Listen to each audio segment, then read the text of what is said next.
As Mr. Vesey had said, and others have said, and I think it's important to make the point again for those watching, as I have been in my office up until now, that Healthcare.gov does not store any personal medical information or other information. So a hacker could get access to sensitive information. The hackers could not simply access all a person's life and medical history. And I think it's important that we make clear that to the American people. It should be said that also that cybersecurity threats are not unique to Healthcare.gov, and I have some concerns that we're just focusing on the security of Healthcare.gov, but not on other potentially vulnerable systems. Because just yesterday, for example, the Treasury Inspector General for Tax Administration issued a report which found that security configuration settings on IRS servers were not set in accordance with IRS policy. The report stressed that if these servers were accessed by unauthorized persons, they might be able to access large amounts of sensitive information. So I think that there are other things we should be looking at. It's easy right now to beat up on Healthcare.gov, but I think we should make sure we're doing our job and looking at all of the potential vulnerabilities in cyberspace, with cybersecurity, with government systems. But everyone would have to admit that Healthcare.gov website rollout has been an unmitigated disaster. My personal experience with DC HealthLink so far have not been very good either, but I don't think we're not talking about that right now. Apart from the obvious issues of the lack of usability of the website, there have been security flaws present at the time of the launch, which could have compromised the data that people entered into the site, as been mentioned. The fact that information is not stored on the website would be cold comfort to anyone who had their Social Security number and other sensitive info stolen as it was submitted to the website. So I'd never want to downplay that importance. In a memo on September 27th, the CMS Administrator Marilyn Tavener, it was revealed that a contractor had not had access to all the security controls to test the system. The memo went on to say that, quote, from a security perspective, the aspects of the systems that were not tested exposed a level of uncertainty that can be deemed a high risk, end quote. So we certainly have examples of problems with Healthcare.gov, and we've talked about those. I've long been concerned about cybersecurity issues in general, which is why the last 3 Congresses I've co-sponsored the Cybersecurity Enhancement Act with Congressman McCall. This legislation would improve federal research and workforce development in the field of cybersecurity.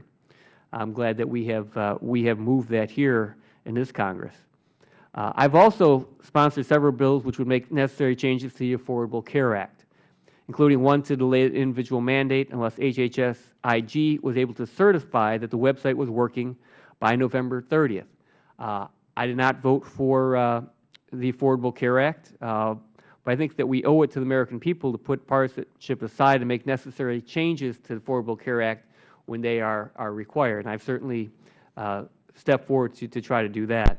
So with that long introduction, my question for the panel, hope you had some time to rest there, is whether a similar approach in some ways is needed for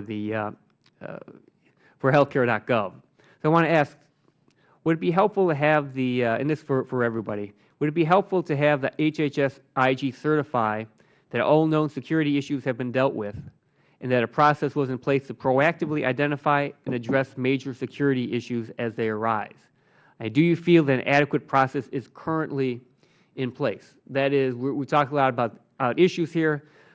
Do we need to have a system, maybe, like I said, HHS IG or someone else who's looking at this and making sure that the processes are in place as these things are found, and we never know for certain every single possible weakness? But would you think that would be helpful to help moving security along on the system? You know, I wrote down some questions that are kind of along those lines. Maybe I'll read them now. They might be useful. I think I'd ask questions like, how resilient is Healthcare.gov to a hacking attempt? What is your evidence? When there is a breach, how will we respond? What is our process for monitoring the security of Healthcare.gov? When a vulnerability is found, how quickly is it remediated? Are we taking all reasonable steps to protect the sensitive data on Healthcare.gov? What is the evidence? And to your point, it would be helpful because then we're dealing with a known. Now we have a report, and it may be is that the report would ameliorate a lot of the uncertainty that's out there. But on the other hand, you have to be prepared for the fact is that the report would identify the structural deficiencies that cannot go on and still allow the site to operate. So, but at any point, a knowledge base, as Dr. Rubin was talking about, would be helpful to make the proper assessment by experts, and trusted people in the field to give you an idea, hey, yeah, this can be fixed, or no, it can't be fixed. I think it's important to do what you're suggesting and to have reviews both at the high level, because the questions that Dr. Chang was asking were high-level questions, but as well as the low-level questions, a technical checklist of particularly known problems and making sure that all of those are addressed. I think the fundamental, differences that we have here is there's no question that there's no security vulnerabilities with the website, or that there's security issues that we know about right now with the website itself. So we know that there's vulnerabilities. We know that there's security concerns.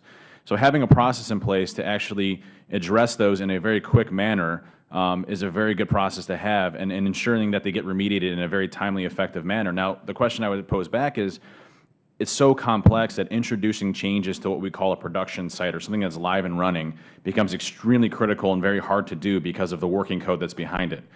So meeting those timeframes and meeting the ability to actually fix those issues may become more difficult to do in the current working environment that you have right now. Thank you.